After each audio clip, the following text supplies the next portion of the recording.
My name is Al, and I'm one of the pastors here, and we are super glad that you have joined us today wherever you are watching from. We are continuing a new series called There Is More. And in this series, we're diving into bringing some clarity on who Starting Line Church is, what makes us unique, and what we believe God has called us to do in the world around us. So throughout the next couple weeks, we are going to break down what makes us tick, what makes the foundation, the mission, and the identity of Starting Line Church unique. Last week, you heard us talk about the idea that the Christian life is not just one moment we hold on to. It's not the end. It's not kind of, sort of, maybe believing that there is a God and then moving on with our life. It's about realizing that knowing Jesus is just the beginning to a lifelong relationship with Him. It's a journey. It's a race that we continue to run. And because of this truth, we exist to help people embrace that there is more to life through Jesus, that there is more to life than just going through it on our day-to-day basis. That's what Starting Line Church seeks to do. And now we realize that if we want to understand this concept, that there's more to life through Jesus, we have to focus on embracing certain things in our life to help us get there, to help us live that out. Embrace. I don't know about you, but when I think of the word embrace, I think about giving somebody a big hug, right? We haven't really done much of that in the last year and a half because of the pandemic, which some of you non-huggers probably really enjoy. But when you give somebody a hug, you wrap your arms around them, you hold them close. Have you ever gotten the biggest hug from somebody that almost knocked you over? I have. I've probably given people hugs like that too. But in some way, embracing something means to take it up readily, to take it up gladly. You are holding on to something, you're clasping on to something, you're welcoming it in your life. And so in order to experience this life with Jesus and all the more that He has in store for us, we desire to embrace 3 specific things in this same way. And today, we're going to talk about the first one, embracing faith. Embrace faith. This is our first core value here at Starting Line Church. Think about the word faith, not necessarily even in a spiritual context. Faith is a strong belief in something. It's firm persuasion, it's assurance, it's conviction. When we have faith in something or someone, we believe in it so much that no matter the situation, no matter the uncertainty, we have faith that it's going to come through for us. For example, I always have faith that the Cleveland Indians will come back in the bottom of the 9th when they are down by 2 runs. Always. When they're down by 6 runs, maybe not. But when they're down by 2, I always have faith that they'll come back. Have you ever had so much faith in something or someone, but maybe it didn't go as hoped? Maybe someone you had faith in didn't come through for you. Maybe you had faith in something that was going to happen, a situation that was going to take place, but it didn't. We put our faith in so many things and situations and people, but we find that the only thing we can be putting our faith in and our complete trust in is Jesus Himself. Because it's certain, it's secure, and it's safe. So in order to embrace this life with Jesus to the fullest, that we get the most out of life that we were created to, we must embrace faith in Jesus Christ. In the Bible, faith is defined as this: being sure of what we hope for, and certain of what we do not see. Part of the Christian life is having faith in something so much bigger than ourselves. Is believing with assurance that Jesus is God, that He alone has the power to change and transform our life, and that in Him we can experience salvation and eternal life in heaven. Ephesians 2:8 says this: "For it is by grace you have been saved through faith, and that is not from yourselves, it is the gift of God."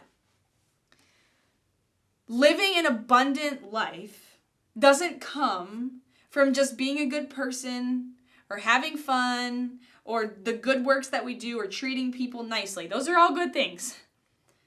But it's about discovering who Jesus is and putting our faith and trust in Him. So how do we do this? How do we experience this? How do we embrace faith in Jesus Christ? That's nice that we know that it's a core value that we want to do it, but how do we actually embrace faith in Jesus practically? We're going to go to Matthew chapter 16, verses 21 through 26. And in this passage, to give you some background, Jesus is with his disciples. And for the first time ever, he begins predicting his death. He gathers them up, he gets them in a group, and he begins to warn them of what's going to happen. That he's going to suffer, that he's going to be betrayed, that he's going to die, and then be raised back to life 3 days later. So after all this great time with Jesus that the disciples have had and watching him perform all these miracles, and that they hear something drastically different and pretty extreme. This is where we pick up reading in Matthew 16, verses 21. From then on, Jesus began to tell his disciples plainly that it was necessary for him to go to Jerusalem, and that he would suffer many terrible things at the hands of the elders, the leading priests, and the teachers of religious law. He would be killed, but on the third day he would be raised from the dead. But Peter took him aside and began to reprimand him for saying these things. Heaven forbid, Lord! This will never happen to you. And Jesus turned to Peter and said, Get away from me, Satan. You are a dangerous trap to me. You are seeing things merely from a human point of view, not from God's. Okay, let's pause a second here to figure out what's going on. Hearing this happen, that this is going to happen to Jesus, must have been a shock to the disciples. After fully understanding Jesus as the Messiah, the last thing they would have expected was for the Messiah to be suffer and killed. This passage starts with the phrase, from then on. From then on marks a turning point in the story. Because now there's a new emphasis on Jesus' death and resurrection, where before it was all about his life on earth and what was happening in the present and the ministry that they were doing. But it's here that for the very first time, Jesus himself explains what's going to happen to him to save the entire human race from their sins. But we see that in this moment, Peter doesn't understand. He's confused. Classic Peter, right? He doesn't understand what's going on. Peter sees it as his mission, as his duty to protect Jesus from the suffering that he was talking about. And Jesus refers to him as Satan.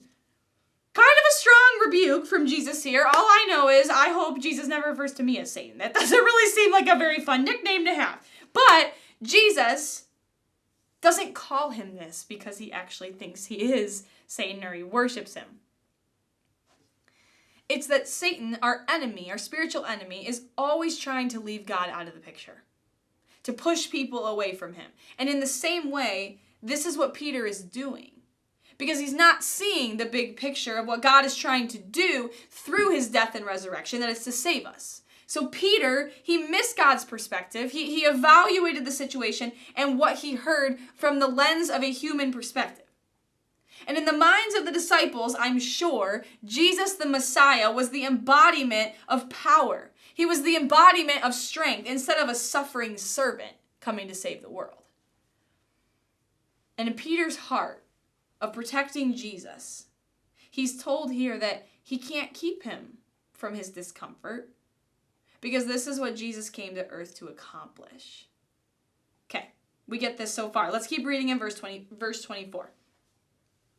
Then Jesus said to his disciples, If any of you wants to be my follower, you must give up your own way, you must take up your cross, and you must follow me. If you try to hang on to your life, you will lose it. But if you give your life for my sake, you will save it. And what do you benefit if you gain the whole world but lose your own soul? Is anything worth more than your soul? What do we see here? Brings us to our first point of how do we embrace faith in Jesus? First thing, we have to let go. Most times, really good things happen to us when we let something go. Think about bad relationships, bad habits, bad thinking, bad whatever, right? When we let go of it, it's going to benefit us. But I don't know about you, but I don't always see it that way at first.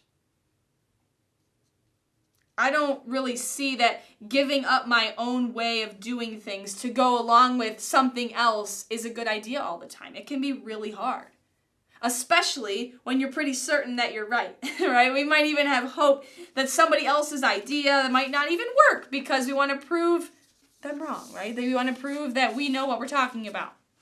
And that's because we're human. It's because we're selfish, right? This is reality. Human nature, we want to indulge in ourselves and we want to believe that life is all about us 100% of the time. That's just how we are. We don't like giving up our own way of doing things, whatever it has to do with, whatever the topic is. We don't like to give up our own way of doing things.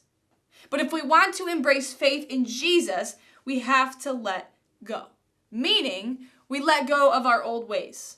We let go of our old habits. We let go of our old self. We leave it behind so we can run fast and forward to all that God wants for our life. We have to realize that we need saving, that we cannot get through this life alone. And in that, we let go of the past. We deny ourselves when we surrender to Jesus and give our lives to him. When we make that decision, we let go of what was and say, Jesus, do whatever you want in my life and make me new. Number two, we just simply have to follow Jesus. If we want to embrace faith in him, we have to follow him. Jesus tells the disciples to take up their cross to follow him. In this day, crucifixion was a very common method of execution in Rome. And was convicted criminals, what they had to do is they had to carry their crosses that they were actually going to die on. They had to carry them through the streets, up the hills, in front of all kinds of people to the execution site. So in this moment, Jesus is comparing following him to that. To this, like not just the cross that we wear on a necklace, like the cross that people carried through the streets and up the hill that they were going to be killed on. It takes work. It takes commitment. It takes no turning back. It takes no other option. This is what you're headed to do. The reality is the possibility of the disciples losing their lives back then for believing in any kind of authority that wasn't the Roman government was very real. That was a very real reality. And that's what Jesus is asking them to do. Is putting their faith in him, not in the Roman government, not in people, not in situations, but in him. Think about when you follow someone in the car while you're trying to get somewhere. Maybe you're following someone and they're in the car ahead of you. Have you ever been following and then they drive right through the yellow light and you got stuck and you're stuck at the light and you've lost them? That is so annoying. As you're driving, you go where the person in front of you goes. You stay close behind them so you don't lose them. You keep your eyes on their car so you don't miss them. You might even drive through that red light so you can keep up with them. I don't recommend that. I'm not saying doing that, but you know what I mean. In the same way, we follow Jesus by staying close behind him, by doing what he does, by talking like he talks, by going where he goes. Following Jesus is about believing in his teachings and his commands as true and obeying what they say for our lives. Last one, number 3. When we embrace faith in Jesus, we find life. We find life. It allows us to gain some perspective on what's important in our lives. Oftentimes, we talk about life after this, eternity, heaven and hell. Because of sin, there was a barrier between us and God. We were separated from God, but God wasn't okay with it staying that way. And so we know that he sent Jesus to earth to reconcile the relationship with humanity that was broken and damaged. And he did that by dying on the cross, giving us a way to salvation by believing in him. And in our passage today, Jesus says, what do you benefit if you gain the whole world and lose your soul? The worldly things of this life that we get caught up on that maybe are important, but they don't matter when it comes to where we are spending eternity. And what we must see in our time on earth is that it's just a small portion of our life because we have eternity waiting for us. And while it's true that is right, that there is a heaven, there is a hell that people will spend eternity in after life on earth, what we need to understand is something that's very important to Starting Line Church. That eternity is not the only reason Jesus came. Jesus came to give us abundant life here on earth. No, it will not be like heaven, but it is a glimpse of what he is doing in eternity. Jesus came to show us that he isn't just giving us a go to heaven free card, but that when we enter into a relationship with the living God who is active and alive and working, he gives us freedom and joy and life to the fullest right now that we can live into. Yes, we will have to let some things go. Yes, we'll have to follow Jesus. That's a commitment. But we gain so much more in return when we choose to trust in him and embrace faith in him. We find life in eternity and here on earth. A life that you're not going to experience without him. At Starting Line, we believe that there is more to life through Jesus Christ. And we embrace that. One of the ways we embrace that is embracing faith in Jesus and trusting him with our lives.